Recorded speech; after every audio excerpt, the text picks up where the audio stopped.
আকাশবাণী খবর পড়ছি চঞ্চল ভট্টাচার্য। প্রথমে বিশেষ বিশেষ খবর। প্রধানমন্ত্রী আজ বিহারের রাজগীরে নালন্দা বিশ্ববিদ্যালয়ের নতুন ক্যাম্পাসের উদ্বোধন করবেন।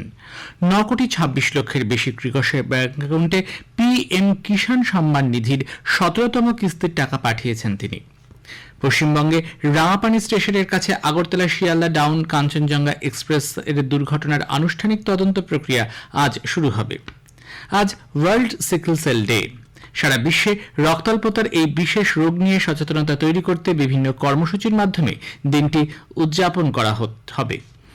জ্যাভলিনে নীরজ চোপড়া গতকাল ফিনল্যান্ডের টুর্কুতে বিশ্ব অ্যাথলেটিক্স কন্টিনেন্টাল গোল্ড ট্যুর প্রতিযোগিতায় সোনা জিতেছেন। টি-20 বিশ্বকাপ ক্রিকেটের সুপার 8 পর্বের ম্যাচ আজ থেকে শুরু হচ্ছে। আসছে বিস্তারিত খবরে।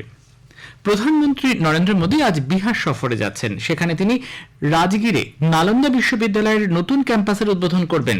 ভারত এবং ইস্ট এশিয়া সামিট দেশগুলির যৌথ উদ্যোগে এই বিশ্ববিদ্যালয় গড়ে উঠেছে। উদ্বোধনী অনুষ্ঠানে বহু বিশিষ্ট ব্যক্তি উপস্থিত থাকবেন, যার মধ্যে 17টি দেশের রাষ্ট্রদূতরাও থাকবেন। এই ক্যাম্পাসে 2টি একাডেমিক ব্লক রয়েছে, প্রতিটিতে 40টি করে শ্রেণীকক্ষ আছে। প্রায় 1900 ছাত্রছাত্রীরা এখানে পড়াশোনার সুযোগ পাবেন। এছাড়াও 300 আসন বিশিষ্ট 2টি প্রেক্ষাগৃহ তৈরি করা হয়েছে।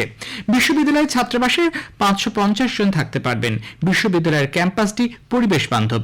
এখান থেকে কোনো কার্বন নিঃসরণ হবে না। নিজস্ব সৌরবিদ্যুৎ কেন্দ্র ছাড়াও এখানে রয়েছে পানীয় জল পরিশোধন কেন্দ্র।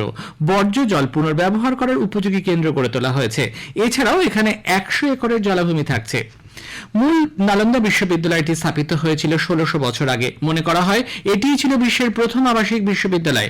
2016 নালন্দার ধ্বংসাবশেষকে রাষ্ট্রসংঘ ঐতিহ্যবাহী স্থান হিসেবে ঘোষণা করা হয়। প্রধানমন্ত্রী 9 কোটি 26 লক্ষের বেশি কৃষকের ব্যাংক অ্যাকাউন্টে পিএম কিষাণ সম্মান নিধির 17তম কিস্তির টাকা পাঠিয়েছেন। প্রত্যক্ষ সুবিধা হস্তান্তরের মাধ্যমে এই কিস্তি বাবদ দেওয়া হয়েছে 20,000 কোটি টাকা। তৃতীয়বার প্রধানমন্ত্রী হওয়ার পর তাঁর সংসদীয় কেন্দ্র বারাণসীতে গতকালই প্রথম যান তিনি। সেখান থেকেই কৃষকদের ব্যাংক অ্যাকাউন্টে এই আর্থিক সহায়তা পাঠানো হয়। অনুষ্ঠানে বিভিন্ন স্বনির্ভর গোষ্ঠীর মহিলাদের কৃষি সখী শংসাপত্র দেওয়া হয়। এই উপলক্ষে আয়োজিত অনুষ্ঠানে প্রধানমন্ত্রী বলেন, কাশীর মানুষের আশীর্বাদে পরপর 3বার তিনি জনপ্রতিনিধি নির্বাচিত হয়েছেন। গণতান্ত্রিক পদ্ধতিতে তৃতীয়বারের জন্য ক্ষমতায় ফিরে আসার নজির খুবই কম। শ্রী মোদী বলেন, 21 শতাব্দীতে ভারতকে তৃতীয় বৃহত্তম আর্থিক শক্তি হিসেবে প্রতিষ্ঠিত করতে কৃষিক্ষেত্রের ভূমিকা সবথেকে বেশি।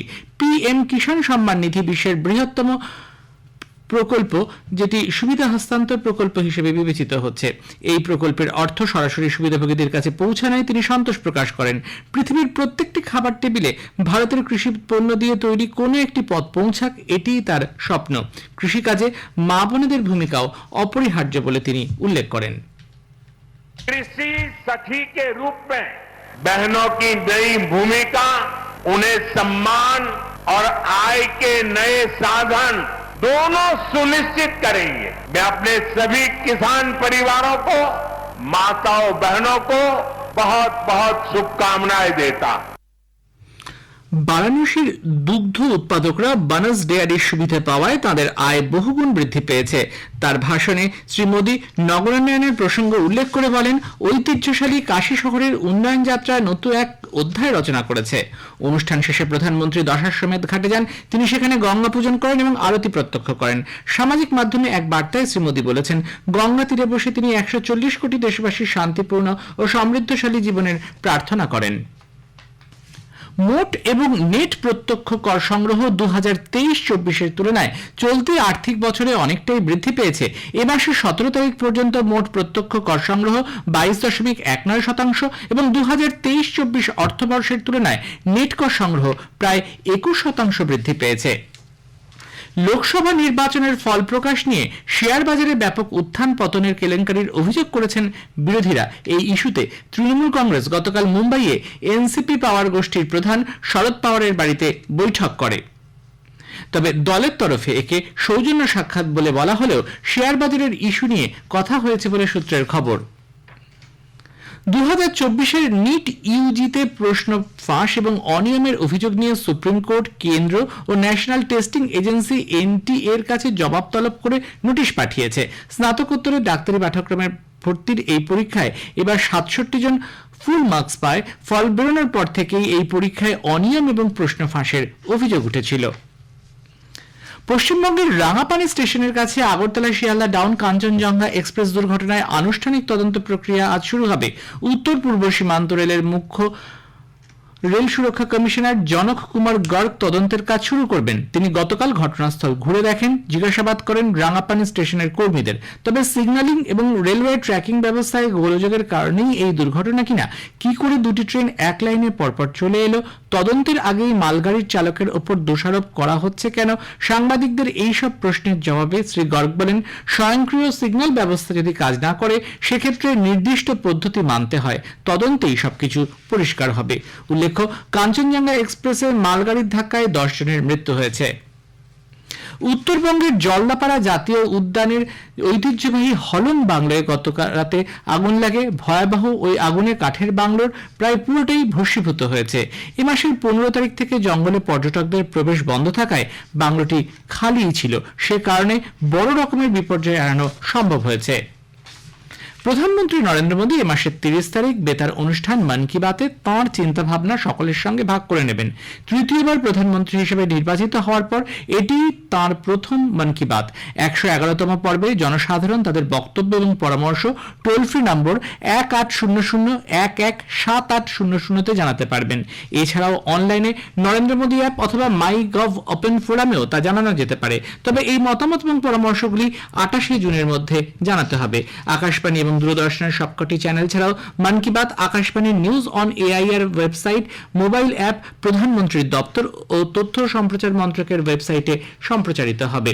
হিন্দিতে অনুষ্ঠান সম্প্রচারের অব্যবহিত পরে আঞ্চলিক ভাষায় এর তর্জমা শোনা যাবে। এ খবর প্রচারিত হচ্ছে আকাশবাণী থেকে। আজ ওয়ার্ল্ড সিকল সেল ডে। সারা বিশ্বে রক্তাল্পতার এই বিশেষ রোগ নিয়ে সচেতনতা তৈরি করতে বিভিন্ন কর্মসূচির মাধ্যমে দিনটি উদযাপিত করা হবে।